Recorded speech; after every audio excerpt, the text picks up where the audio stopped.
জান্নাতের আগে কোরআন হাদিস উঠায় নিবে। কিভাবে উঠায় নিবে? কয় ইমাম সাহেব ফজরের নামাজের জন্য দাঁড়াবে, তাকবীরে তাহরিমা দিবে, আল্লাহু আকবার বলবে আর কি। এবার সানা পাঠ করবে, আউযু বিল্লাহ বিসমিল্লাহ পাঠ করবে। এরপরে কোন পড়বে? কোন সূরা? জোরে বন্ধ। সূরা ফাতিহা পড়বে, আলহামদুলিল্লাহি রাব্বিল আলামিন। কিন্তু আউযু বিল্লাহ বিসমিল্লাহ পড়া দাঁড়ায় থাকবে, কিছু কইতে পারে না। যখন একটু সময় পার হয়ে যায়, ইমাম সাহেব যদি তিলাওয়াত না করে অথবা কোনো কিছু তিলাওয়াত করতেছে, সে ভুলে গেছে, ছুটে গেছে, যেমন তারাবির সময় হয়, এমনি ইমামতে নামাজের সময়ও হয়, তখন পেছনে যদি হাফেজ থাকে, মুক্তাদিরা ইমামকে সতর্ক করে দেয়, ঠিক কিনা বলেন? কিন্তু দেখা যাবে ইমামও পড়তে পারে না, মুক্তাদিও কিছু বলতে পারে না। এটা হলো শুনছি গল্প। ইমামও পড়তে পারে না, মুক্তাদিও বলতে পারে না। ইমাম সাহেব কিছু সময় দাঁড়ায় থেকে নামাজ ছাইড়া দিয়া মসজিদের যেই তাক আছে ওইখানে গিয়ে কোরআন খুলবে, যে সূরা ফাতিহাটা একটা নজর বুলায় নেয়। এইবার কোরআনের পৃষ্ঠা উল্টায় দেখবে কোনো লেখা নাই, সব সাদা হয়ে গেছে। সব লেখা এক রাত্রের মধ্যে কোরআন হাদিসের সব কালো লেখা উঠে যাবে, একবারে পাতাগুলো সাদা হয়ে যাবে। এরকম শুনতাম। আমি ঈমান এনেছি মৃত্যুর পরে পুনরুজ্জীবিত হওয়ার পর। এইখানে আমরা 7টি কালিমার স্বীকৃতি দিতাম, 7টি বিষয়। এর মধ্য থেকে 7 নাম্বার আর 5 নাম্বার এই দুইটা হলো 2 in 1, একের মধ্যে 2, আরো বাকি থাকে 5। এই হিসাবে সর্বসাকুল্য হয় 6। বলে মৃত্যুর পর থেকে নিয়ে প্রতিটা ব্যক্তির আখিরাত শুরু হয়ে যায়। আমার আপনার আখিরাত পরকাল শুরু হয় নাই, কিন্তু যে কবরে গেছে তার আখিরাত শুরু। বলে এই পরকাল বা আখিরাতের অন্যতম গুরুত্বপূর্ণ বিষয় হলো কিয়ামত। কিয়ামত কখন হবে? মৃত্যুকে বলা হয় মৃত্যুর পর, এখান থেকে শুরু হয়, বলা হয় ছোট কিয়ামত। কিন্তু স্বাভাবিকভাবে কোরআন হাদিসে যে কিয়ামত এর আলোচনা আসছে, এটা কখন হবে? যেই কিয়ামত যখন হবে, সিংহায় ফুৎকারের মাধ্যমে শুরু হবে সেটা। আসমান খসে পড়বে, পাহাড়গুলো তুলোর ন্যায় উঠতে থাকবে, এটা কখন হবে? বলে এটা ইসরাফিল আলাইহিস সালাম আল্লাহ তাআলার নির্দেশে যখন সিংহায় ফুৎকার দিবে তখন হবে। আল্লাহ তাআলা কুরআনুল কারীমের মধ্যে বলেন, ওয়ানুফিখা ফিস সূরি ফাসাইকা মান ফিস সামাওয়াতি ওয়া মান ফিল আরদি ইল্লা মান শাআল্লাহ সুম্মা নুফিখা ফীহি উখরা ফাইদা হুম কিয়ামুন ইয়ানজুরুন। আল্লাহ রাব্বুল আলামিন জানায় দেন, প্রথমবার সিংহায় ফুৎকার দেবার পরে কি হবে? ফাসাইকা মান ফিস সামাওয়াতি ওয়া মান ফিল আরদ ইল্লা মান শাআল্লাহ। আসমান জমিনের মাঝে যত প্রাণী আছে, যত প্রাণ আছে, আল্লাহ তাআলা যেগুলো চান সেগুলো ছাড়া ওই সিংহায় ফুৎকারের আওয়াজে সবাই অজ্ঞান হয়ে যাবে। মুফাসসিরিন কেরাম বলেন, ওই আওয়াজে প্রথম সবাই অজ্ঞান হবে, এরপরে সবার মৃত্যু ঘটবে। ওই যে সিংহায় ফুৎকার দিবে, এটা কখন দিবে? ওই কিয়ামত কখন শুরু হবে? এই কিয়ামত শুরু হওয়ার, কিয়ামত সংগঠিত হওয়ার সুনির্দিষ্ট সময় দুনিয়ার কেউ জানে না। একমাত্র জানে কে? আরো জোরে বলেন, কে জানে? আল্লাহ জানে।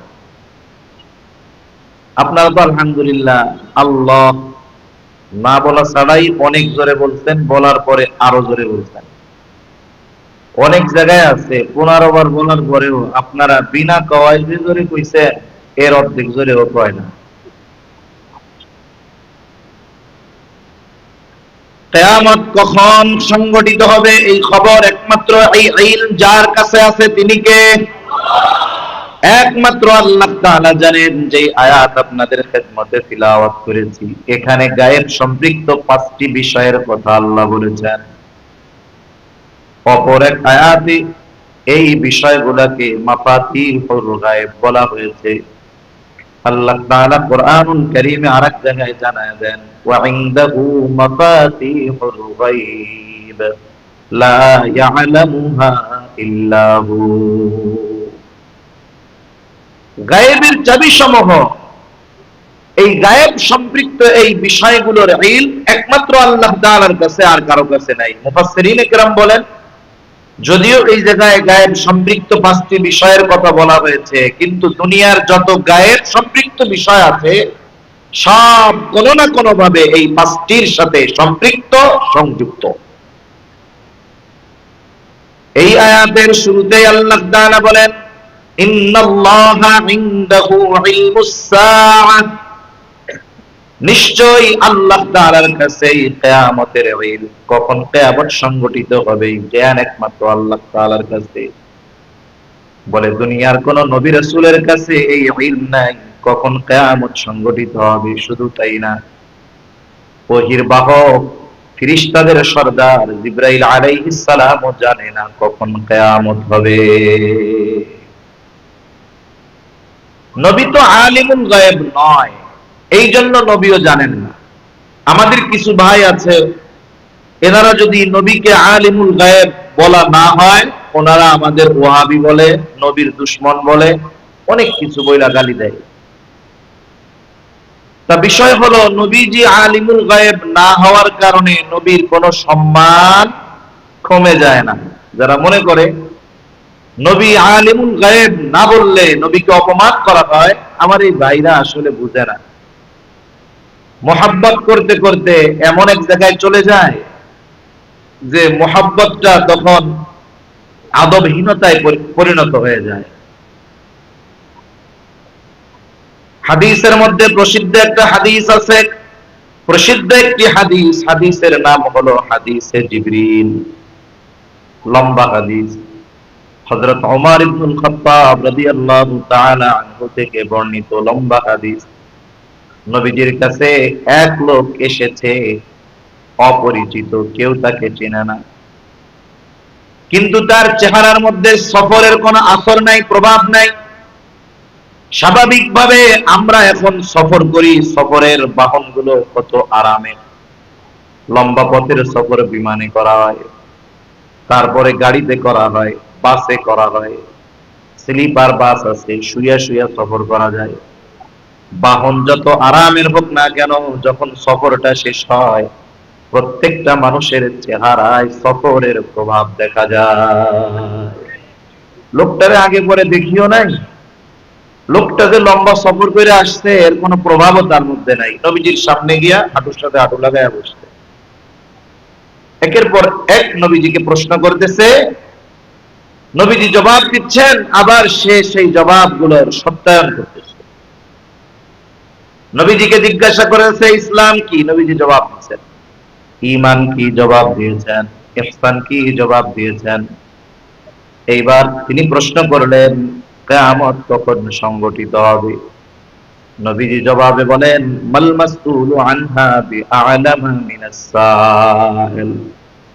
যাকে প্রশ্ন করা হয়েছে সে প্রশ্নকারীর চাইতে বেশি ভালো জানে না। নবীজি জানায় দেন, এই মানব আকৃতিতে যেই ব্যক্তি প্রশ্ন করার জন্য এসেছে সে হলো জিবরাইল আলাইহিস সালাম। সাহাবায়ে কেরামকে দ্বীনের মৌলিক বিষয়গুলো শিক্ষা দেওয়ার জন্য এসেছেন। এই জন্য এই হাদিসের আরেক নাম হলো উম্মুস সুন্নাহ, শিক্ষা দেওয়ার জন্য আসছে দ্বীনের মূল বিষয়গুলো। যিনি প্রশ্ন করতেছেন তিনি হলেন রূহুল আমিন, আর যাকে জিজ্ঞাসা করা হচ্ছে রহমাতুল লিল আলামিন। একজন হলো ওহীর বাহক, আর একজন হলো ওহীর ধারক। বলে এই দুই জনের কেউ জানে না কিয়ামত কখন সংঘটিত হবে, কেউ জানে না। তবে কিয়ামতের কিছু আলামতের কথা নবীজি সাল্লাল্লাহু আলাইহি ওয়াসাল্লাম বলে দিয়েছেন। কিয়ামতের কিছু আলামতের কথা নবীজি সাল্লাল্লাহু আলাইহি ওয়াসাল্লাম বলছেন। এই হাদিসের মধ্যেও ছোট্ট ছোট্ট দুইটা আলামতের কথা নবীজি বলছেন। এক নাম্বার, যখন তিনি জানতে চাইছেন কয়েকটা আলামতের খবর দেন, আলামত কি, নবীজি এই হাদিসে বলছে, প্রথমে বলেছেন আনতালিদাল আমাতু রাব্বাতাহা, নবীজি বলেন যে দাসী তার মনিবকে প্রসব করবে। এর ব্যাখ্যা আছে কয়েকটা, তবে বর্তমান জামানায় যেটা খেয়াল হয়, যেই ব্যাখ্যা মুহাদ্দিসিনে কেরাম বলেন সন্তান তার মায়ের সাথে দাসীর মতো আচরণ করবে, সন্তান মায়ের সাথে দাসীর মতো আচরণ করবে। এটা কয়েকভাবে হতে পারে। ইউরোপ আমেরিকায় পশ্চিমা কালচার যাদের, এদের জেনা ব্যভিচারের ক্ষেত্রে কোনো যাচাই বাছাই নাই। এদের কালচার এমন যে এরা ছেলে মায়ের সাথে, ভাই বোনের সাথে, বাবা মেয়ের সাথে জেনায় লিপ্ত হতে এরা দ্বিধাদ্বন্দ্বের মধ্যে পড়ে না। ওই কালচার আমাদের দেশে ঢোকানোর অপচেষ্টা চলতেছে খুব আস্তে আস্তে। একটা পাপ সমাজে প্রতিষ্ঠিত করার আগে ওটার বিষয়টা মানুষের মধ্যে আগে স্বাভাবিক বানাতে হয়। কেমনে বানায় ওইটা? হঠাৎ করে আমার আপনার উপরে চাপায়া দিবে না। এখানেই এক মাইন্ড গেম চলে। ওই বিষয়গুলো কোনো কারণ নাই, কিচ্ছু দরকার নাই, ওই বিষয়গুলো বারবার আমাদের সামনে বিনা কারণে, অনিচ্ছায়, কোনো প্রয়োজন নাই, কিচ্ছু নাই, এমনিই বারবার উপস্থাপন করবে, বারবার বারবার। আচ্ছা বলেন তো, এদেশে একটা বড় বিপ্লব হয়েছে, গত সরকার তাকে আন্দোলন করে নামানো হয়েছে। কি জন্য? সমকামিতা চালু করার জন্য নাকি? হ্যাঁ, ট্রান্সজেন্ডারকে আমাদের এই বাংলাদেশি মুসলিম সভ্যতা কালচারের মধ্যে ট্রান্সজেন্ডারকে বৈধতা দেওয়ার জন্য নাকি? অথচ যত এজেন্ডা আছে এই জালেম গুলার বর্তমানের, এগুলার মধ্যে ওদের অন্যতম এজেন্ডা এগুলোকে দ্রুততার সাথে আমাদের উপরে চাপিয়ে দেওয়া। এজন্য কি হয়, এগুলো কোনো কারণ ছাড়াই বারবার এটারে প্রতিষ্ঠিত করার জন্য বারবার বারবার আলোচনা করবে। এক সময় পাবলিক কইব ধুর, আর কতবার বিরোধিতা করবো, ওরা যা করে করুক। মনে করেন আমি আপনি দুনিয়া থেকে কোনো মতে চলে গেলাম, কিন্তু আপনার আমার পরবর্তীতে যারা দুনিয়ায় আছে থাকবে, এদের পরিস্থিতি কি হবে? আল্লাহ কি শুধু আমাকে আপনাকে জাহান্নাম থেকে বাঁচতে বলছে? অধীনস্থদেরকে বাঁচানোর সর্বোচ্চ প্রচেষ্টা করতে হবে কি হবে না? তাহলে আমরা কি করতেছি? পশ্চিমাদের কালচার ওইটা, যে তারা নিজের মায়ের সাথে ব্যভিচারে লিপ্ত হতে এটা স্বাভাবিক বিষয় মনে করে, এটা তাদের অধিকার মনে করে। কিন্তু আমরা মুসলমান এটা সর্বোচ্চ ঘৃণা করি, চিন্তা করলেও এটা আমাদের ঘৃণা আসে, ঠিক কিনা বলেন? মুসলিম কালচার গুলো এরকম নয়। তবে মুসলমানদের মধ্যে একটা রোগ অনেক সময়ের সাথে বাড়তেছে। দেখা যায় সন্তান তার জন্য সর্বস্ব ব্যয় করেছে মা বাবা, একটা সময় দেখা যায় এই মা এই বাবা তার জন্য তার গলার কাটা মনে হয়। বাবা মারা গেলে অনেক সমাজে, অনেক ফ্যামিলিতে মায়ের উপরে জুলুমের মাত্রা আরো বেড়ে যায়। তখন মোটামুটি মা বৃদ্ধ হোক, তাকে কাজের লোকের মতো মোটামুটি কাজ না করলে খাবার দেয় না, এমন লোক আছে না নাই? কতজন আছে পাঁচতলা বিল্ডিং, মারে গাছতলায় জায়গা দেয় না। কত জায়গায় আছে মা গোয়াল ঘরের মধ্যে শোয়া রাখছে, গরুর পাশে মাকে শোয়া রাখছে। এই যে সর্বনিকৃষ্ট আচরণ, এই ধরনের আচরণ গুলো কিয়ামতের আগে বেড়ে যাবে। এখন কিয়ামতের আগে এইটা বাড়বে, বাড়ুক না, কিন্তু আমার আপনার দ্বারা যেন এই কাজগুলো না হয়।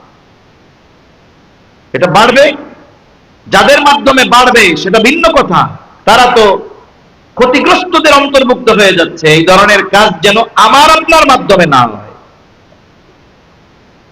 এই হাদিসের মধ্যে নবীজি এরপরে আরেকটা আলামত বলেছেন। নবীজি বলেন নগ্নপদ বিশিষ্ট রাখাল গুলোকে দেখতে বাবা উঁচু উঁচু প্রাসাদ নির্মাণের প্রতিযোগিতা করতেছে। এই জামানায় অনেক এরকম দেখা যায়, বলে ওর চাকরি নাই, ব্যবসা নাই, কোনো কিছু নাই। হঠাৎ করে কিছুদিন পরে গাজীপুর আর ঢাকা মিলাইয়া 1 ডজন বাড়ি আছে না নাই বলেন? অথচ কি করেন? বলে আমি অমুক দল করি। তাহলে কি অমুক দল এটা একটা ব্যবসা, পেশা? রাজনীতি কি ব্যবসা? না। অথচ পরিচয় যদি দেওয়া হয় যে এত কিছু কেমনে করলেন, কি করেন, আমি অমুক দল করি, অমুক দলের সেক্রেটারি। এইগুলো হলো কিয়ামতের আলামত। এই ফকিন্নিরা, যাদের উপার্জনের কোন বৈধ সোর্স নাই, কেউ ব্যবসা করে কোটি কোটি টাকার মালিক হতে পারে বৈধ পন্থায়, কোনো অসুবিধা নেই। যদি ইসলামে টাকা পয়সাওয়ালা হওয়া এটা অবৈধ হইতো, তাইলে যাকাতের বিধান ইসলামে থাকতো না। হালাল পদ্ধতিতে কোটি কোটি টাকার মালিক হোক, 10টা ফ্যাক্টরির মালিক হোক, অসুবিধা নাই তো। কিন্তু আমরা যা দেখি চতুর্দিকে, অধিকাংশ যেটা দেখা যায়, কয়েক বছর আগে কিছুই ছিল না, এক দলের লেজ ধরছে, 5-6 বছর পরে সে 1000 কোটি টাকার মালিক। আছে না নাই বলেন? এগুলো সামাজিকভাবে মানুষের উন্নতি অগ্রগতি নয়, এগুলো কিয়ামত ত্বরান্বিত হওয়ার অন্যতম কারণ। তাহলে এই হাদিসের অংশটা বলার মূল উদ্দেশ্য ছিল কিয়ামত সংগঠিত কখন হবে নবীজি সাল্লাল্লাহু আলাইহি ওয়াসাল্লাম জানেন না। সাথে সাথে ফেরেশতাদের সরদার জিবরাইল আলাইহিস সালাম তিনিও জানেন না কিয়ামত কখন সংগঠিত হবে। সাথে সাথে একটা হাদিসও আপনাদের খেদমতে পাঠ করেছি। এই হাদিসের মধ্যে নবীজি বলেন 6টি বিষয়ের কথা নবীজি উল্লেখ করেছেন। এই 6টি বিষয় যতক্ষণ সংগঠিত না হবে, নবীজি বলেন ততক্ষণ পর্যন্ত কিয়ামত সংগঠিত হবে না। قال رسول الله صلى الله عليه وسلم لا تقوم الساعة حتى يقبض العلم। নবীজি সাল্লাল্লাহু আলাইহি ওয়াসাল্লাম বলেন ততক্ষণ পর্যন্ত কিয়ামত সংগঠিত হবে না যতক্ষণ না ইলম উঠিয়ে নেওয়া না হবে। তার মানে কিয়ামতের আগে ইলম উঠিয়ে নিয়ে যাওয়া হবে। এখন প্রশ্ন হলো আল্লাহ তাআলা ইলম কেমনে উঠায় নিবে? ছোটবেলায়ও আমরা এই কথাগুলো শুনতাম, কিয়ামতের আগে আল্লাহ কোরআন হাদিস উঠায় নিবে। তবে পদ্ধতি কি? ছোটবেলায় যেই গল্পে শুনতাম, কারণ মানুষ মুখরোচক অনেক কথা বলতে পারে, অনেক বিষয় আছে, এতটা প্রসিদ্ধি অর্জন করছে, মানুষের মুখে মুখে আছে সেই কথা, অথচ ওই কথাগুলো শুদ্ধ নয়, বিশুদ্ধ নয়, বানোয়াট কথা আছে না? এরকম অনেক অনেক আছে। ছোটবেলায় আমরা শুনতাম, ওয়াজেও শুনছি, মনে হয় এরকম। কিয়ামতের আগে কোরআন হাদিস উঠায় নিবে। কিভাবে উঠায় নিবে? কয় ইমাম সাহেব ফজরের নামাজের জন্য দাঁড়াবে, তাকবীরে তাহরিমা দিবে, আল্লাহু আকবার বলবে, আর কি। এবার সানা পাঠ করবে, আউযু বিল্লাহ বিসমিল্লাহ পাঠ করবে। এরপরে পড়বে কোন সূরা? সূরা ফাতিহা পড়বে, আলহামদুলিল্লাহি রাব্বিল আলামিন। কিন্তু আউযু বিল্লাহ বিসমিল্লাহ পড়া দাঁড়ায় থাকবে, কিছু কইতে পারে না। যখন একটু সময় পার হয়ে যায়, ইমাম সাহেব যদি তিলাওয়াত না করে, অথবা কোনো কিছু তিলাওয়াত করতেছে, সে ভুলে গেছে, ছুটে গেছে, যেমন তারাবির সময় হয়, এমনি ইমামতে নামাজের সময়ও হয়। তখন পেছনে যদি হাফেজ থাকে, মুক্তাদিরা ইমামকে সতর্ক করে দেয়, ঠিক কিনা বলেন? কিন্তু দেখা যাবে ইমামও পড়তে পারে না, মুক্তাদিও কিছু বলতে পারে না। এটা হলো শুনছি গল্প। ইমামও পড়তে পারে না, মুক্তাদিও বলতে পারে না। ইমাম সাহেব কিছু সময় দাঁড়ায় থেকে নামাজ ছাইড়া দিয়া মসজিদের যেই তাক আছে ওইখানে গিয়ে কোরআন খুলবে, যে সূরা ফাতিহাটা একটা নজর বুলায় নেই। এইবার কোরআনের পৃষ্ঠা উল্টায় দেখবে কোনো লেখা নাই, সব সাদা হয়ে গেছে। সব লেখা এক রাত্রের মধ্যে কোরআন হাদিসের সব কালো লেখা উঠে যাবে, একবারে পাতাগুলো সাদা হয়ে যাবে। এরকম শুনতাম। আসলে আল্লাহ ইলম এভাবে উঠাবেন না। রাসূলুল্লাহ সাল্লাল্লাহু আলাইহি ওয়াসাল্লাম জানায় দেন, আল্লাহ তাআলা বান্দার অন্তর থেকে একত্রে ইলম উঠায় নেন না। কিভাবে আল্লাহ তাআলা ইলম উঠায় নেবে? নবীজি বলেন, ওয়ালাকিন ইয়াতবিদুল ইলমা বিকবদিল উলামা। বরং আল্লাহ তাআলা আলেমদেরকে উঠিয়ে নেওয়ার মাধ্যমে আল্লাহ ইলম উঠিয়ে নিয়ে যাবে। তাহলে ইলম দুনিয়া থেকে যাবে কেমনে? এক রাত্রে সব কালো লেখা চলে যাবে? কথা বলেন, ওরকম যাবে? না না, আলেমদের উঠিয়ে নিয়ে যাওয়ার মাধ্যমে আল্লাহ ইলম উঠায় নিয়ে যাবে। এটা কিয়ামতের আগে হবে, এ ব্যাপারে কোনো সন্দেহ নাই। তাহলে কি হইল? আলেম থাকা মানে কিয়ামত দূরে থাকা। আলেম যত থাকবে, মুহাক্কিক উলামায়ে কেরাম যত থাকবে, হক্কানি উলামায়ে কেরাম যত থাকবে, তত কিয়ামত দূরে থাকবে আমাদের থেকে। কিয়ামত যদি দূরে থাকে আলেমদের কল্যাণে, আম পাবলিকের থেকেও দূরে থাকবে, আমাদের থেকেও দূরে থাকবে। এজন্য আলেমদের কল্যাণকামী হওয়া দরকার, ঠিক কিনা বলেন? আর আলেম কোথায় হয়? কোন জায়গায় হয়? কোন না? ইউনিভার্সিটিতে, মাদ্রাসায় হয়। এজন্য আমাদের কি উচিত? মাদ্রাসাগুলোর উপরে সর্বোচ্চ যত্নবান হওয়া। শুধু টাকা পয়সা দিয়ে যত্নবান হওয়া তা নয়, আমার অধীনস্থ যারা আছে এদেরকেও ইলম অর্জন করানো। কমপক্ষে যতটুকু ইলম অর্জন ফরজ করানো। যদি সন্তান দুইটা থাকে, কমপক্ষে একজনকে পরিপূর্ণ আলেমে দ্বীন বানানো। তাহলে এদের দ্বারা কিয়ামত দূরে থাকবে। কিন্তু জামানা তো এমন, এখন তো আমাদের কিছু ভাইয়েরা মাইকে বসে আপনাদের মাদ্রাসায় পড়ানোর ব্যাপারে উৎসাহ দিব কোথায়? জাগতিক স্বার্থকে সামনে রেখে আমাদের কিছু ভাইয়েরা তো মাদ্রাসার বিরুদ্ধে বিষোদগার করে। মনে রাখতে হবে, উপমহাদেশের মধ্যে সহি দ্বীন আল্লাহ তাআলার কাছে যে কোনো আমল যদি ওটা নিজ মন গড়ায় হয়, ওটা যদি পরিশুদ্ধ না হয়, ওটা আল্লাহর কাছে কবুল হবে না। এই উপমহাদেশের মধ্যে হক্কানি পীর মাশায়েখ উলামায়ে কেরামের সাথে সাথে ব্রিটিশদের ইসলামকে নিভিয়ে দেওয়ার চক্রান্ত ষড়যন্ত্রকে উৎখাত করে এই উপমহাদেশে ইসলামের বাতিকে প্রজ্বলিত রেখেছে উলামায়ে দেওবন্দ। এটা মনে রাখতে হবে। এজন্য সমালোচনার আগে আপনি আপনার জবানকে কন্ট্রোল করেন, কারণ জবান এমন এক জিনিস, 3 কথায় 70 বছরের হালাল জিনিস হারাম হয়ে যায়। মনে রাখতে হবে। এজন্য আমি যখন 5 আগস্ট সংগঠিত হয়েছে, আমি কয়েকবার বলছি, জালেম তো ধারাবাহিকভাবে জালেম হয়, কিন্তু মজলুম যখন জালেম হয় অতীতের জালেমদেরকে হারিয়ে যায়। ওর 10 গুণ জালেম হয় ওগুলো, মনে রাখতে হবে। সেই জালেম আমার মতো লেবাসে হতে পারে, আমার মতো লেবাসে জালেম হতে পারে, দেখতে আমার মতো হুজুর হতে পারে, ইসলামের নামে ইসলামের বিরোধিতাও করতে পারে, ঠিক কিনা বলে? অনেক আছে এরকম। কাদিয়ানীদের হুজুরদের দিকে দেখেন না, কত বড় বড় দাড়ি টুপি। এদেরকে মুসলমান বলার সুযোগ আছে? সুযোগ নাই। এজন্য ইসলামের নাম দিয়েও ইসলামকে ক্ষতি করা যায়, কেউ করতে পারে। কিন্তু এটা নিশ্চিত, এই উপমহাদেশে সহিহ তরিকার দ্বীন প্রচার প্রসার প্রতিষ্ঠিত করার পেছনে উলামায়ে দেওবন্দের অবদান মনে রাখতে হবে।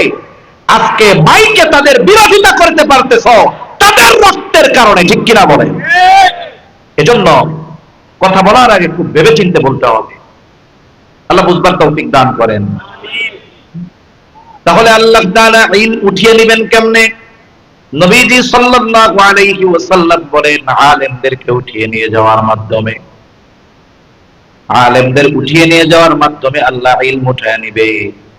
তখন মানুষেরা জাহেলদের কাছে ফতোয়ার জন্য যাবে, জাহেলদেরকে নেতার চেয়ারে বসাবে, তাদের কাছে ফতোয়ার জন্য যাবে। জাহেল কি ফতোয়া দিবে? ও ফতোয়া দিবে, যাকে ফতোয়া দিবে সে গোমরা হবে, পথভ্রষ্ট হবে, আর ও নিজেও পথভ্রষ্ট হবে। এজন্য সঠিক দ্বীনের উপরে থাকার জন্য আল্লাহর কাছে দোয়া করা দরকার। কারণ কলবের নিয়ন্ত্রণ এটা দুনিয়ার কোনো মানুষের হাতে নয়। কার হাতে? জোরে বলেন না, কার হাতে? আল্লাহ তাআলার হাতে। সেরকম এক জামানা আমরা দেখতেছি এখন। এখন আলেমদের ওজন কদর মাপা হয় ইউটিউবের মাধ্যমে। আমার কি মনে হয় জানেন? আমি যে জায়গায় বসে ওয়াজ করতেছি, আমার কাছে এটা হলো 1 নম্বর কিয়ামতের আলামত মনে হয়। এটা 1 নম্বর কিয়ামতের আলামত আমার মনে হয়।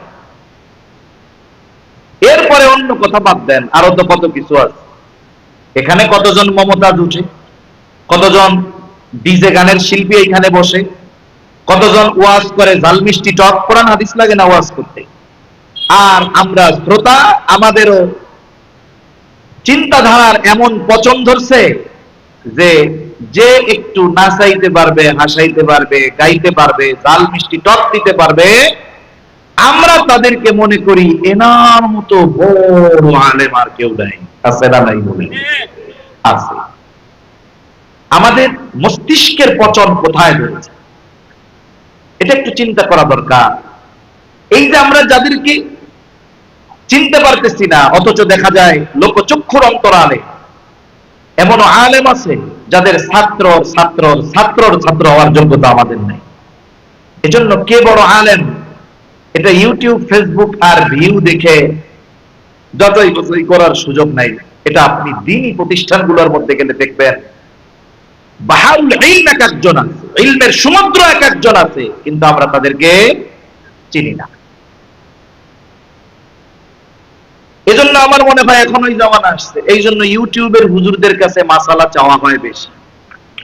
এই যে লাইভ ব্রডকাস্ট, টেলিকাস্ট যেগুলা হয়, যখন কোন শ্রোতা প্রশ্ন করে, যতগুলো লাইভ অনুষ্ঠান দেখছি আজ পর্যন্ত কোন হুজুর বলে নাই যে এই প্রশ্নটার উত্তর আমাকে দেখে বলতে হবে। তার মানে উনি সব জানতা, সব জবাব দিচ্ছে একভাবে। দেখা যায় যিনি প্রশ্ন করেন তিনি অন্ধের মতো। আসাইলুকাল মাহদুর, প্রশ্ন যিনি করে এটা হলো অন্ধের ন্যায়। ওরে যা বুঝাবে ও তাই বুঝবো, তো জানেই না, ওরে যা বলবো সেটা মানবে। এখন কিছু জাহেল আলেম আছে আমাদের মধ্যে, কেউ প্রশ্ন করলে আমি পরে বলতেছি বা জানা নাই বা আমি দেখে বলতেছি, এটা বলাটাকে তারা তাদের ইজ্জতের জন্য হানিকর মনে করে। আছে না নাই? এজন্য লাইভ টেলিকাস্টে দেখবেন কেউ কোনোদিন এই কথা বলে না, জবাব দিয়েই ছাড়বে, ও পারুক আর না পারুক। এতে কি হয়? ও তো এক জাহেল, আর এক জাহেল যখন জিজ্ঞাসা করছে মিডিয়ার হুজুর দেখা, তখন ও গোমরাহিতে পতিত হয়েছে, এও পতিত হয়েছে। এটা কিয়ামতের অন্যতম এক আলামত। ফতোয়া জিজ্ঞাসা করার জন্য যেতে হবে মাদ্রাসায়, যেখানে ইফতা বিভাগ আছে, উলামায়ে কেরামের কাছে, আপনার মসজিদের মুফতি সাহেবের কাছে। ফতোয়া জিজ্ঞেস করে মোবাইলে, ফতোয়া জিজ্ঞেস করে লাইভ অনুষ্ঠানে। এতে কি হইতেছে? সঠিক জ্ঞান থেকে মানুষ বঞ্চিত হচ্ছে। সময়ের সাথে সাথে মুহাক্কিক উলামায়ে কেরামের কদর কমে যাচ্ছে, তাদের মূল্যায়ন বুঝতে আমরা ব্যর্থ হচ্ছি। এটা আমাদের জন্য কখনোই শোভনীয় কোনো বিষয় হতে পারে না। এজন্য সাবধান থাকতে হবে আমাদের। আল্লাহ বুঝবার তৌফিক দান করেন। তাহলে এক নাম্বার, রাসূল সাল্লাল্লাহু আলাইহি ওয়াসাল্লাম বলেন কিয়ামত ততক্ষণ সংগঠিত হবে না যতক্ষণ না ইলম উঠিয়ে না নেওয়া হবে। আর ইলম আল্লাহ কিভাবে নেবেন? বলেন আলেমদেরকে উঠিয়ে নিয়ে যাওয়ার মাধ্যমে ইলম উঠিয়ে নেওয়া হবে।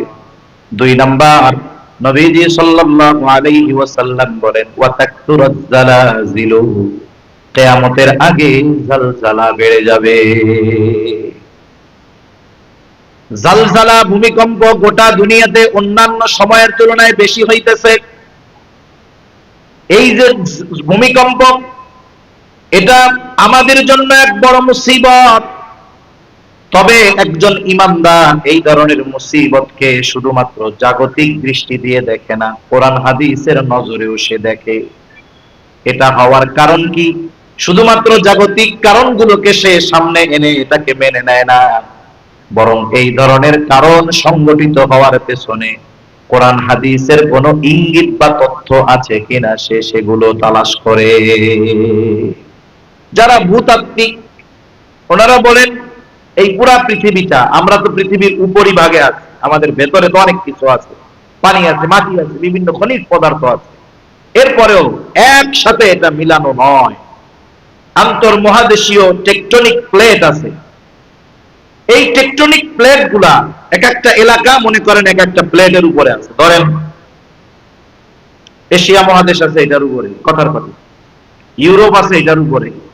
এখন এই জায়গায় একটা জয়েন্ট আছে, এই দুইটা একটু নড়াচড়া করে, এই দুইটা কি করে? নড়াচড়া করে। বলে প্রত্যেকটা প্লেট প্রতি বছর সব সময় নড়াচড়া করতে থাকে, তবে নড়াচড়ার গতি কতটুকু? বছরে 10 থেকে 15 সেন্টিমিটার নড়ে। সারা বছরে কত নড়ে? 10 থেকে 15 সেন্টিমিটার, অল্প একটু নড়াচড়া করে। এই নড়াচড়ার কারণে পৃথিবীতে সর্বক্ষণ ভূমিকম্প হতে থাকে। তবে ভূমিকম্পগুলো কম মাত্রার হয়, 3, 4 5 মাত্রার ভূমিকম্প হলেও টের পাওয়া যায় না। কিন্তু যখন এই নড়াচড়ার গতিটা একটু বাড়ে, 10 থেকে 15 থেকে মনে করেন 15 থেকে 20 সেন্টিমিটারে গতিটা চলে গেছে, এই একটুটুকু গতি বাড়ার কারণে তখন কম্পন বেশি সৃষ্টি হয়। আর তখন কি হয়, বলে তুরস্কে ভূমিকম্প হয়েছে, হাজার হাজার মানুষ মারা গেছে। আফগানিস্তানে হলো, হাজার হাজার মানুষ মারা গেছে। কয়েকদিন আগে থাইল্যান্ড মায়ানমার সীমান্তে হলো, হাজার হাজার মানুষ মারা গেছে। এই ভূমিকম্পের উৎপত্তি স্থল যেই জায়গাটাতে হয়, ওই জায়গায় নড়াচড়া বেশি, ওই জায়গায় ক্ষয়ক্ষতি বেশি। সমুদ্রের তলদেশে যদি হয়, তখন জলোচ্ছ্বাস হয়। এটা হলো ভূতাত্ত্বিকদের কথা। এই কারণে ভূমিকম্প হয়। ভূমিকম্প এটা স্থলভাগের একটা বড় মুসিবত, বিপদ, ঠিক কিনা বলেন? তাহলে এই যে জল স্থলে এই বিপর্যয়, এই মুসিবত কেন হয়? আল্লাহ তাআলা কোরআনুল কারীমের মধ্যে বলেন, যাহারাল ফাসাদু ফিল বাররি ওয়াল বাহরি বিমা কাসাবাত আইদিন নাস লিয়ুযীকাহুম বা'দাল্লাযী আমিলু লাআল্লাহুম ইয়ারজিউন। আল্লাহ তাআলা বলেন, জল স্থলে এই যে মুসিবত, বিপর্যয়, এটা হলো মানুষের হাতের কামাই। জল স্থলের যেই মুসিবত হয়, সমুদ্রের মধ্যে আয়লা লায়লা সিডর, ভূমিকম্প, জলোচ্ছ্বাস, এগুলো সাথে সাথে জমিনে ভূমিকম্প, অতিবৃষ্টি, অনাবৃষ্টি, এগুলো সব আমাদের হাতের কামাই। কেন হয়? বলে আমাদের পাপের কারণে আল্লাহ তাআলা এই মুসিবত গুলো দিয়ে আমাদের রেড সিগন্যাল দেয়। আল্লাহ রাব্বুল আলামিন আমাদেরকে একটু সতর্ক করে, অ্যালার্ট করেন। আল্লাহ তাআলা চান না এই ভূমিকম্প দিয়ে, জলোচ্ছ্বাস দিয়ে সমূলে আমাদের নির্মূল করে দেওয়ার জন্য। কারণ রাহমাতুল লিল আলামিনের দোয়া আল্লাহ তাআলার কাছে যে, আল্লাহ, অতীতের উম্মতের মতো পাপের কারণে আমার উম্মতকে আপনি সমূলে ধ্বংস করে দিবেন না। এটা নবীজির দোয়া আল্লাহর কাছে। তবে আমাদের পাপাচারিতার মাত্রা যখন বেড়ে যায়, আল্লাহ তাআলা মাঝে মধ্যে এই ধরনের মুসিবত দিয়ে আমাদেরকে সতর্ক করেন। আল্লাহ তাআলা বলেন, লিয়ুযীকাহুম বা'দাল্লাযী আমিলু লাআল্লাহুম ইয়ারজিউন। এই যে আমাদের পাপের কারণে জল স্থলের যেই মুসিবত, বিপর্যয় আমাদেরকে আস্বাদন করানো হয়, এটা ধ্বংস করে দেওয়ার জন্য নয়, বরং আল্লাহ তাআলা বলেন, লিয়ুযীকাহুম বা'দাল্লাযী আমিলু লাআল্লাহুম ইয়ারজিউন, যাতে করে ওই বিপর্যয়কে প্রত্যক্ষ করে, বিপর্যয় দেখে, মুসিবত থেকে তারা যেন আল্লাহর দিকে প্রত্যাবর্তন করে ফিরে আসে। তারা যেন আল্লাহর দিকে ফিরে আসে, তারা যেন আল্লাহর দিকে প্রত্যাবর্তন করে, পাপাচার অনাচার ছেড়ে দেয়। তাহলে ভূমিকম্প হওয়ার অন্যতম কারণ কি? পাপ। জোরে বলেন, কি? পাপ। হাদিসের মধ্যে ভূমিকম্পের অনেক কারণ আছে। অশ্লীলতা, বেহায়াপনা, ওজনে কম দেওয়া, অন্যেরটা মেরে খাওয়া, জেনা, ব্যভিচার, এই পাপাচার গুলো সময়ের সাথে সাথে বাড়তেছে নাকি কমতেছে? জোরে বলেন, বাড়ে না কমে? বাড়তেছে। আর সাথে সাথে বড় ধরনের ভূমিকম্প বাড়তেছে। এখন কথা হলো, ভূমিকম্প যদি আসে, যখন কোনো আযাব আসে, যখন কোনো বিপর্যয় আসে, লোক যাচাই বাছাই করে ক্ষতির সম্মুখীন হয় না। বলে আমি আপনি এই পাপের সাথে নাই, পাপের কারণে যদি কোনো সময় এমন কিছু হয়, যদি মৃত্যু অনিবার্য থাকে, আমাকে আপনাকেও মরতে হবে। তবে সাবধান, যেই সমস্ত কারণে এই ধরনের বিপর্যয় হয়, এই ধরনের কাজগুলো যেন আমার আপনার দ্বারা সংগঠিত না হয়। সেজন্য এই ধরনের বিষয় থেকে আমরা বাঁচবো। বলেন ইনশাআল্লাহ, তৌফিক দান করেন। 3 নাম্বার, রাসূলুল্লাহ সাল্লাল্লাহু আলাইহি ওয়াসাল্লাম বলেন, ওয়ায়াতাকারাবাজ জামান। নবীজি সাল্লাল্লাহু আলাইহি ওয়াসাল্লাম বলেন, সময় সংকুচিত হয়ে যাবে, নিকটবর্তী হয়ে যাবে। এক জুমা থেকে আরেক জুমা মনে হবে কাছাকাছি হয়ে যাবে। আর এক হাদিসে আসছে, নবীজি বলেন, যুগ কেমন যেন বছরের মতো মনে হবে, বছরকে কেমন যেন মাসের মতো মনে হবে। মাসকে সপ্তাহের মতো মনে হবে, সপ্তাহকে একদিনের মতো মনে হবে, একদিনকে 1 ঘন্টার মতো মনে হবে, 1 ঘন্টাকে 1 মিনিটের মতো মনে হবে, মিনিটকে সেকেন্ডের মতো মনে হবে। বলেন তো আজ থেকে 100 বছর আগে 12 বছরেই তো 1 যুগ ছিল, ঠিক না? 12 মাসেই তো 1 বছর ছিল, 60 মিনিটেই তো 1 ঘন্টা ছিল, 24 ঘন্টায় তো 1 দিন ছিল। আগেও যা ছিল এখনো তা আছে, কিন্তু সমস্যা কোথায়? সময় কেন সংকুচিত হয়ে গেল? বলে সময় হলো এমন এক জিনিস, এটা ব্যবহারের কারণে সময় বরকত হয়, ব্যবহারের কারণে সময় থেকে বরকত চলে যায়। মুহাদ্দিসিনে কেরাম বলেন এখানে উদ্দেশ্য হলো সময় থেকে বরকত চলে যাবে, অল্প কাজে অনেক সময় চলে যাবে, বরকতহীন হয়ে যাবে সময়। এই পৃথিবীর অন্যতম একজন আলেমে দ্বীন মুফতি তকি উসমানী দামাত বরকাতুহুল আলিয়া হযরত সময়ের ব্যবহার, সময়ের মূল্যায়ন নিয়ে আলোচনা করছেন। বলছেন ওইখানে উনি, সময় হলো এমন এক জিনিস, মানুষ তার কর্মের দ্বারা সময়কে প্রলম্বিত করতে পারে, মানুষ তার কাজের দ্বারা সময়কে সংকুচিত করে ফেলতে পারে। মানুষ যখন সময় ভালো কাজে ব্যয় করে তখন সময়টা তার কাছে লম্বা হয়ে যায়। মানুষ যখন গুনার কাজে সময় ব্যয় করে বলে সময় তখন খুব দ্রুত তার সাথে চলে যায়। আমাদের দেশে অনেক মানুষ আছে, ওনাদের কোনো কাম কাজ নাই, বেকার মানুষ। মুরব্বীও কিছু আছে, যুবকও কিছু আছে। মুরব্বীরা কি করে? মুরব্বীরা জোহরের নামাজ পড়বে, বিশেষ করে শীতের দিনে জোহরের সময় দুপুরে খাওয়া দাওয়া করে বের হবে, বাজারে আসবে 2:30-3টার দিকে, আর রাত্রে বাড়িতে ফিরবে 9টা-10টার দিকে। 7 ঘন্টা উনি 1-4 দোকানে বসে আড্ডা দিবেন। এরকম আল্লাহর ওলি আছে না নাই? অনেক আছে, একটানা 7 ঘন্টা দিবে। অথচ ওই আল্লাহর বান্দা যদি কোনোদিন মসজিদে নামাজ পড়তে যায়, ইমাম সাহেবের কেরাত যদি একটু লম্বা লম্বা মনে হয়, দেখবেন ওনার সাথে সাথে খুব খুব কাশি শুরু হয়ে যায়। আছে না নাই? প্রত্যেক মসজিদে কম বেশি আমার মনে হয় আছে, প্রত্যেক মসজিদে কম বেশি আছে।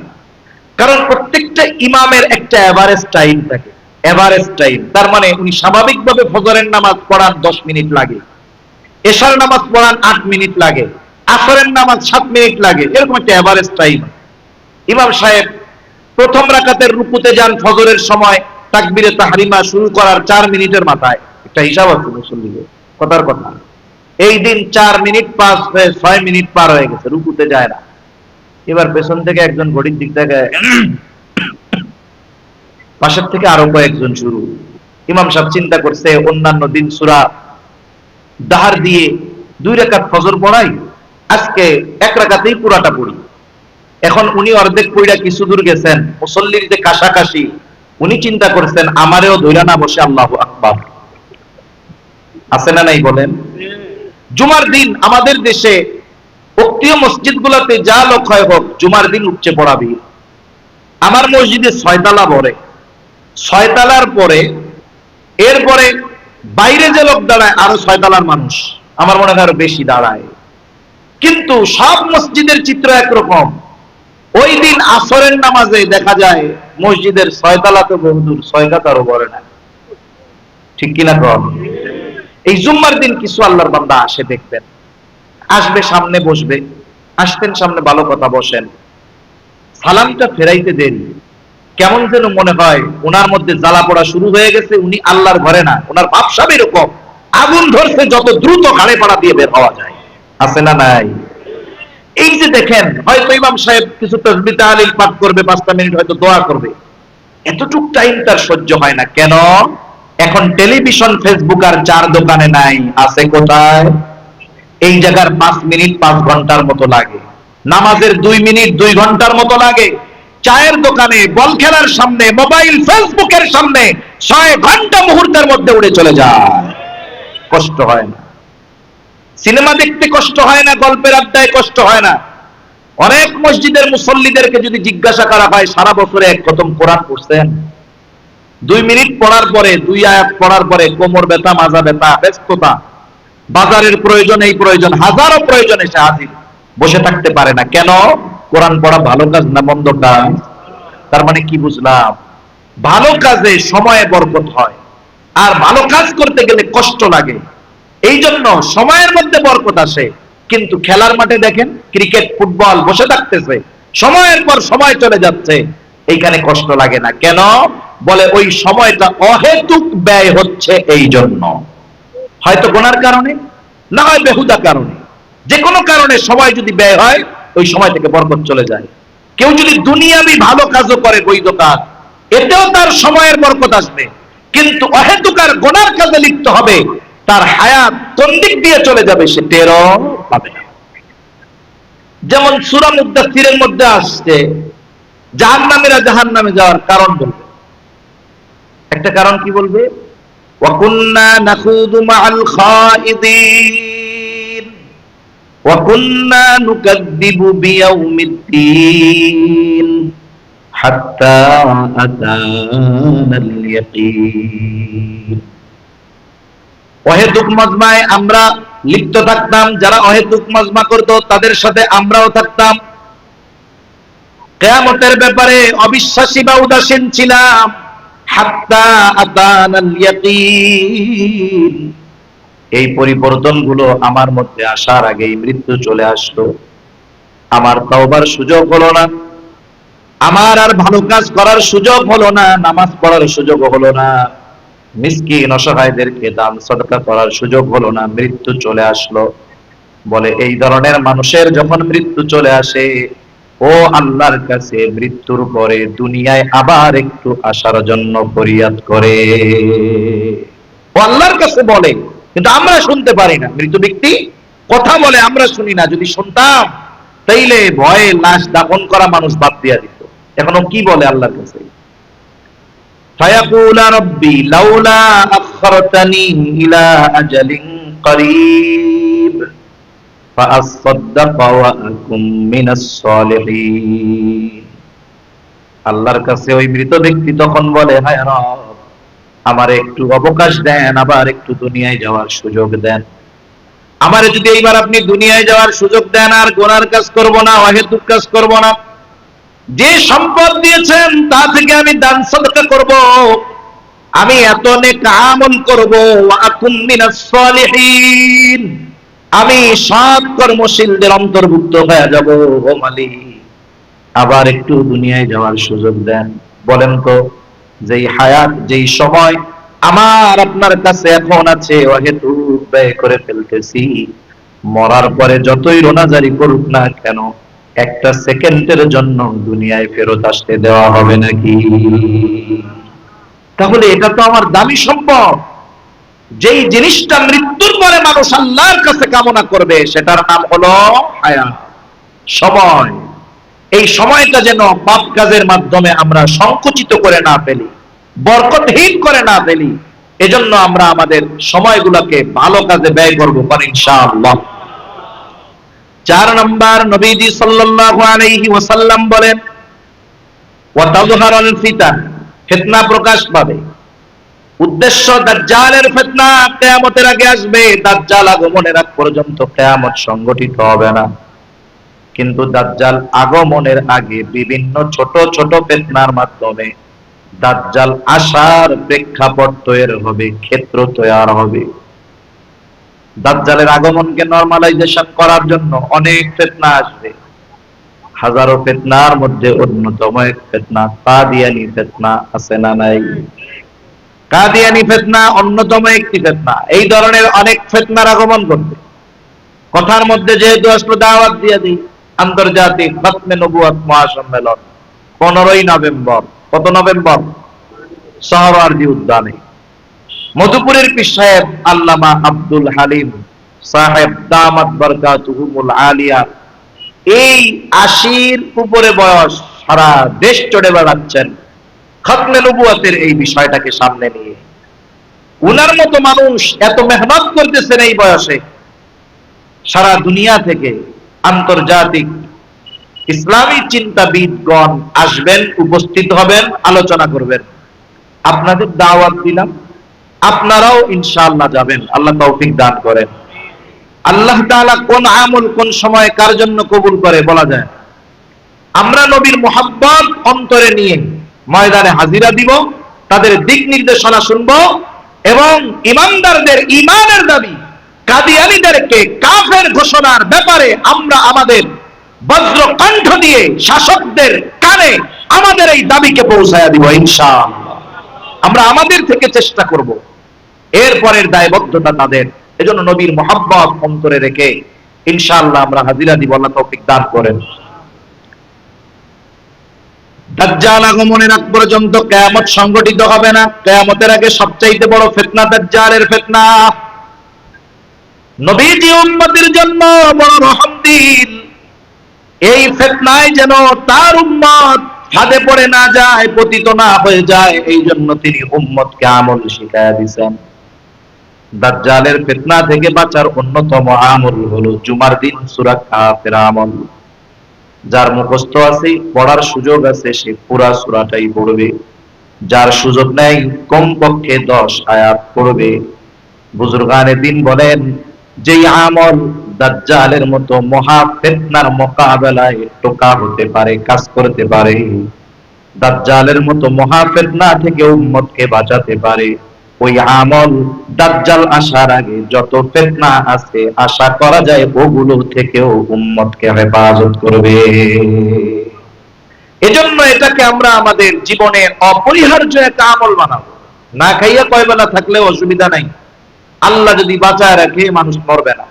কিন্তু অক্সিজেন ছাড়া, শ্বাস প্রশ্বাস ছাড়া নেওয়া ব্যতীত বেঁচে থাকা আমাদের দ্বারা সম্ভব নয়। এটাকে আল্লাহ তাআলা বেঁচে থাকার জন্য অপরিহার্য করে দিয়েছেন। এটা যেমন অপরিহার্য বেঁচে থাকার জন্য, অনুরূপ ভাবে আমার আপনার জীবনে সূরা কাহফের আমল এটাকেও আমরা অপরিহার্য বানায় নিব ইনশাআল্লাহ। আল্লাহ তৌফিক দান করেন।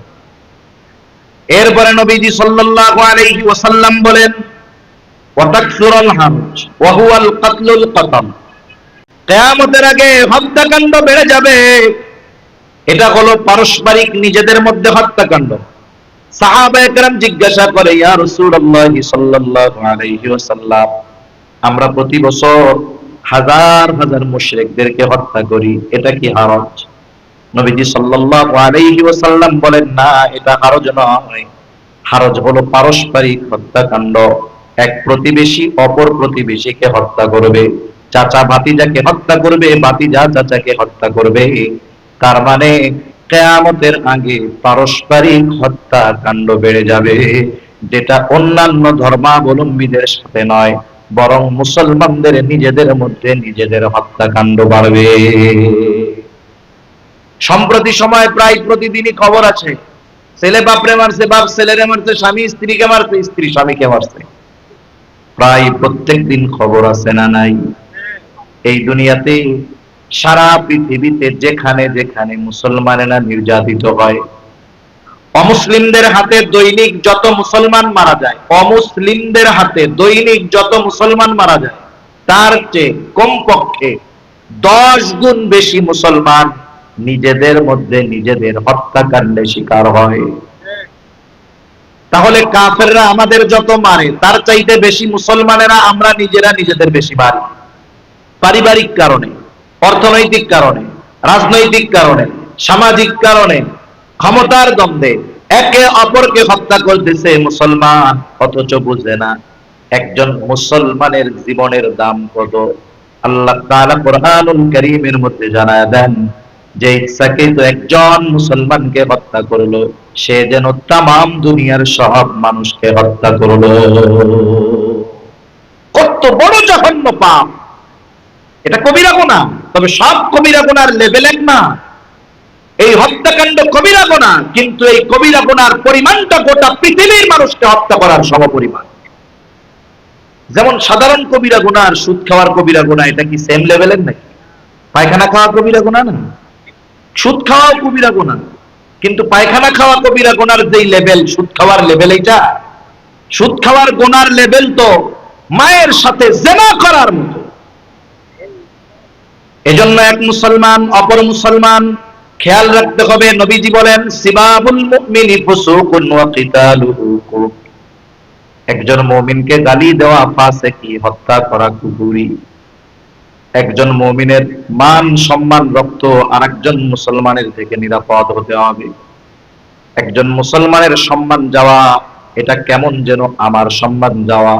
এই জন্য নবীজি বলেন, মুসলমান এক দেহের ন্যায়, যদি পায়ে কাটা ফুটে সারা দেহে সেটার কষ্ট অনুভব হয়, অনুরূপ ভাবে একজন মুসলমান যদি কষ্টে থাকে, আমার আপনারও সেই কষ্ট অনুভব করতে হবে। অথচ এর ব্যতিক্রম আমাদের সমাজে, মুসলমান মুসলমানকে মেরে ফেলতেছে, প্রতিবেশীকে হত্যা করে ফেলতেছে। সামান্য 1-2 টাকা দোকানে পায়, চাইছে, ইগোতে লাগছে, এই কারণে মানুষ মেরে ফেলতেছে। এ ধরনের হত্যাকাণ্ড সময়ের সাথে সাথে বাড়ে না কমে? জোরে বলেন তো। হত্যাকাণ্ড এত পরিমাণ বাড়বে, নবীজি বলেন হত্যাকাণ্ড এত পরিমাণ বাড়বে, যাকে হত্যা করা হবে সে জানবে না কেন আমাকে হত্যা করা হলো, আর যারা হত্যা করবে তারাও জানবে না কেন আমরা হত্যা করলাম। বিচার বহির্ভূত হত্যা বাড়বে। এজন্য আমরা কি করব?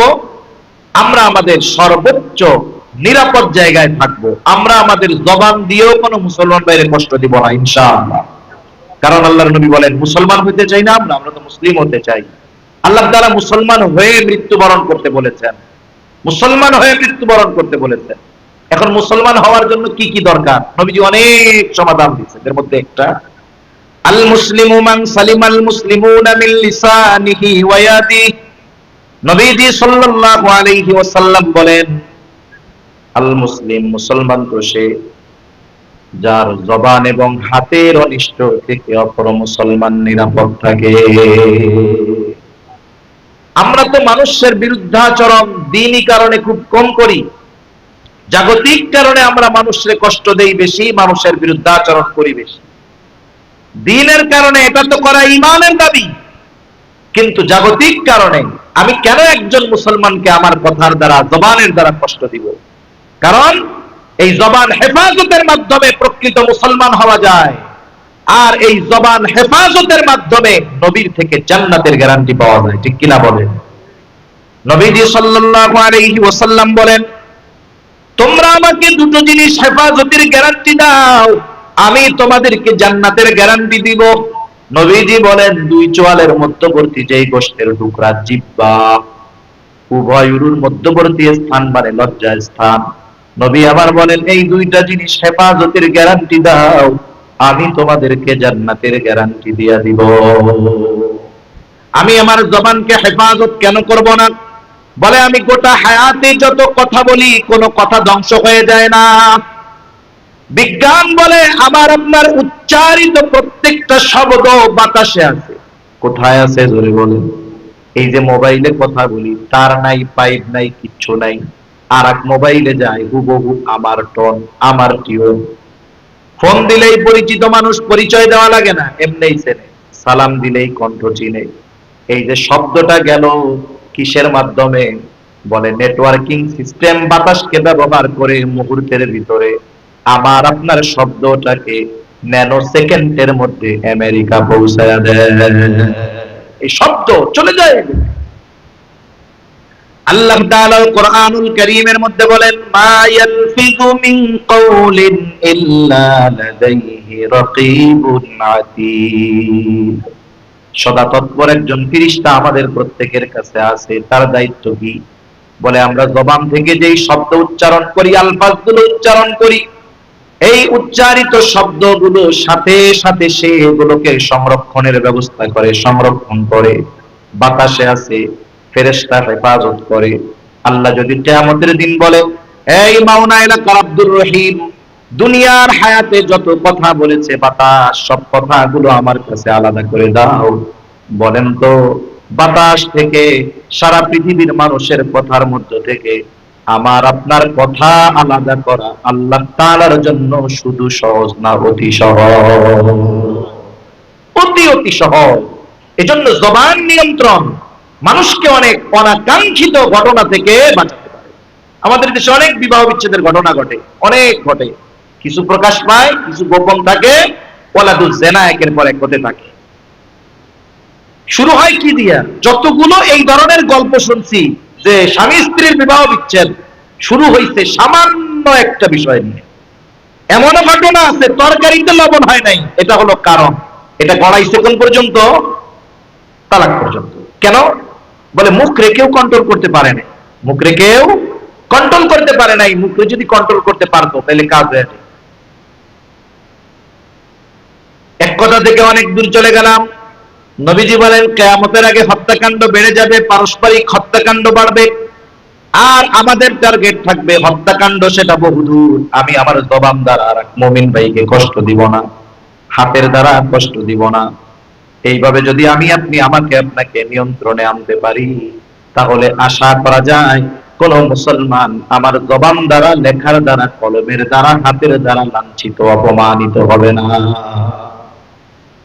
এরপরে নবীজি সাল্লাল্লাহু আলাইহি ওয়াসাল্লাম 6 নম্বরে বলেন হাত্তা ইউকসারা ফীকুমুল মাল ফায়াফীদু। নবীজি বলেন কিয়ামত ততক্ষণ পর্যন্ত সংগঠিত হবে না যতক্ষণ না মানুষের মাল সম্পদ উচ্চা পড়বে।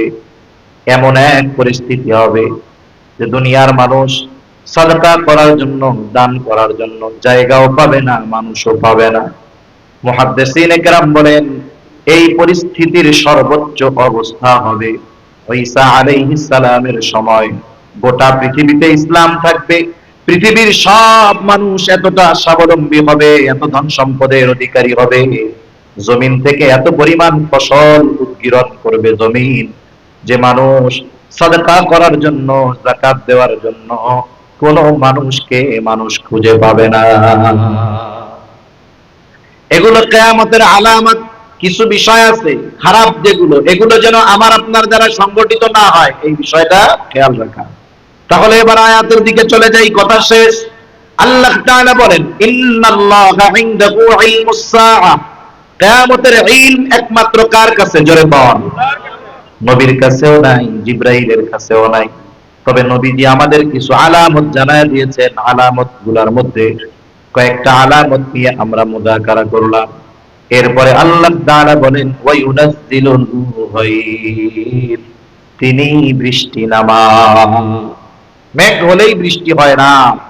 অনেক সময় আমরা দেখি দুপুর বেলায় গোটা আকাশ মেঘাচ্ছন্ন হয়ে গেছে, মনে হচ্ছে এমন ঝড় উঠবে, মুহূর্তের ভিতরে সব কিছু লন্ডভন্ড করে দেবে।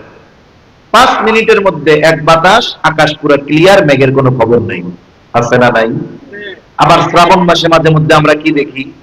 আকাশ পরিষ্কার, মাথার উপরে মেঘ নাই, রৌদ্র আছে, ঝকঝকা ফকফকা, এমন বৃষ্টি নামছে এক বৃষ্টিতে মোটামুটি হাঁটু পানি। হয় কি হয় না? তাহলে মেঘের কারণে বৃষ্টি হয় না, মূলত বৃষ্টি দেন কে? আল্লাহ দেন। ওয়ায়ালামু মা ফিল আরহাম, মায়ের রেহেমে, মাতৃগর্ভে কি আছে, ছেলে না মেয়ে, কেউ জানে না। জানে কে? অনেকে বলতে পারে হুজুর কি কন, আমার নাতি হওয়ার আগে আলট্রাসোনোগ্রামে জানছি যে বলা হইব। আপনি জানছেন ঠিক আছে, কোন দিন জানছেন? বলে আল্লাহ যখন একটা স্ট্রাকচার দিছে, আকৃতি দিছে তখন। কিন্তু এর আগে 4 মাস সে একটা রক্তপিণ্ডে ছিল, মাংসপিণ্ডে ছিল, না হাত ছিল, না পা ছিল, না কোনো গড়ন গঠন ছিল। ওই সময় শুধুমাত্র একটা রক্তপিণ্ড ছিল, কিন্তু আমার আল্লাহ ওই সময়ও জানে ওটা ছেলে না মেয়ে। দুনিয়ার কোন বিজ্ঞান ওই সময় জানে না ওখানে কি ছিল, অথবা তার গর্ভের সন্তানের ভাগ্য কি, হায়াত কতদিন, রিজিকের বাজেট কতটুকু, এটা দুনিয়ার কেউ জানে না। জানে কে? আল্লাহ। ওয়ায়ালামু মা ফিল আরহাম ওয়া মা তাদরি নাফসুম মাযা তাকসিবু গাদা। কেউ জানে না আগামী দিন সে কি উপার্জন করবে। হয়তো আজকের গরিব আগামীকাল হবে ধনী, আর আজকের ধনী আগামীকাল হয়ে যাবে ফকির। কেউ জানে না বাড়িতে গিয়ে রান্না করা ভাতটা খাইতে পারবে কিনা। কেউ জানে? কেউ জানে না। ওই যে কবিতা হয় না, নদীর পার ভাঙে ওপার গড়ে, এই তো নদীর খেলা, সকাল বেলা ধনীরে তুই, ফকির সন্ধ্যা বেলা। এজন্য বর্তমান অবস্থার উপরে অহংকার করাও ঠিক না, আবার বর্তমান অবস্থার উপরে হতাশ হওয়াও ঠিক না। বান্দা সর্ব অবস্থায় আল্লাহর উপরে সন্তুষ্ট থাকবে। আমি আজকে অহংকার করতেছি, হয়তো আগামী দিন আমার জীবনের পতনের কারণ হয়ে যেতে পারে। আমি আজকে হতাশায় আছি, কিন্তু আগামীকালের সূর্যোদয় হয়তো ওই সাথে সাথে আল্লাহ আমার তাকদীরের পরিবর্তন ঘটিয়ে দিতে পারে। এজন্য বান্দা প্রচেষ্টা অব্যাহত রাখার সাথে সাথে আল্লাহর উপরে ভরসা রাখবে। এজন্য যারা সামর্থ্যবান অনেক আছে, আমরা অহংকারী হব না, যাদের নাই তারা আমরা আল্লাহর ব্যাপারে নিরাশ হব না। এরপরে আল্লাহ তাআলা বলেন, ওমা তাদরি নাফসুম বিআইয়ি আরদিন তামুত, কেউ জানে না কোন জমিনে তার মৃত্যু হবে। যখন আল্লাহ তাআলা কোন ব্যক্তির কোথাও মৃত্যু লিখে রাখেন, তার কোনো প্রয়োজন ওই জায়গায় না থাকলেও আল্লাহ প্রয়োজন সৃষ্টি করে তাকে জায়গা মতো নিয়ে যান। দেখা যাবে একজন ব্যক্তি জীবনে কোনোদিন আপনাদের মাওনা চৌরাস্তায় যায় নাই, গেছে আজকে এক প্রয়োজনে, আজকেই সে ট্রাকের সাথে সংঘর্ষে মারা গেছে। মানুষ কি বলে, আরে এই লোকটা জীবনে কোনোদিন বাইরে হয় নাই, আজকে বাইরে হইলো, আজকেই শেষ। ওই জায়গায় ওর মরণ লেখা ছিল। এজন্য আল্লাহ তাআলা প্রয়োজন সৃষ্টি করে ওকে ওইখানে নিয়ে গেছে। এজন্য কোথায় কার মৃত্যু হবে, কোন সময় কার মৃত্যু হবে আমরা কেউ জানি? জোরে বলেন না, জানি? কেউ জানি না। কারো মৃত্যু হয়তো এই জায়গায় লেখা থাকতে পারে, কারো মৃত্যু হয়তো অন্য জায়গায় লেখা থাকতে পারে। এজন্য সর্বদা আমাদের মৃত্যুর জন্য প্রস্তুত থাকা দরকার। কারণ কোথায় কোন সময় আমার আপনার মৃত্যু লেখা আছে এটা আল্লাহর কাছে সুনিশ্চিত, তবে বান্দা তো এটা জানে না। এই পাঁচটি বিষয়ের ইলম একমাত্র কার কাছে? জোরে বলেন, আল্লাহ তাআলার কাছে। কারণ কি, ইন্নাল্লাহা আলীমুল খাবীর, আল্লাহ রাব্বুল আলামিন মহাপ্রজ্ঞাময়, সর্বজ্ঞ, সমস্ত কিছু তার ইলমের মধ্যে আছে।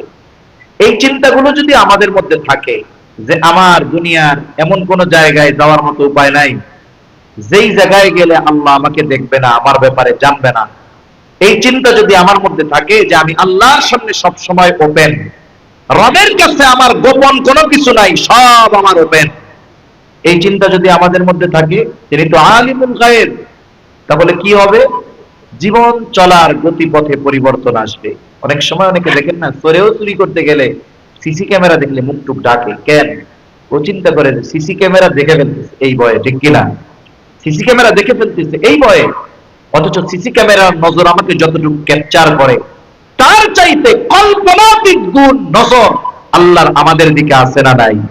এই পৃথিবীতে গহীন অরণ্যে একটা পাতাও যদি পড়ে, ওটাও আল্লাহর ইলমের বাইরে নয়। এজন্য এই চিন্তাগুলো মানুষের জীবনের পরিবর্তন করে, চিন্তা মানুষের গতিপথ পরিবর্তন করে দেয়। যদি এই চিন্তাগুলো আমার মধ্যে আসে, তাহলে আমার পথ হবে জান্নাতের পথ। আর যদি অন্য খারাপ চিন্তা নিয়ে আমি সামনে চলি, ওটা আমার ক্ষতি আর ধ্বংসের পথ হতে পারে। আল্লাহ সুবহানাহু ওয়া তাআলা আমাদের সবাইকে কথাগুলো বুঝবার তৌফিক দান করেন, আমিন। ওয়া আখিরু দাওয়ানা আলহামদুলিল্লাহি রাব্বিল আলামিন। আসসালামু আলাইকুম ওয়া রাহমাতুল্লাহ।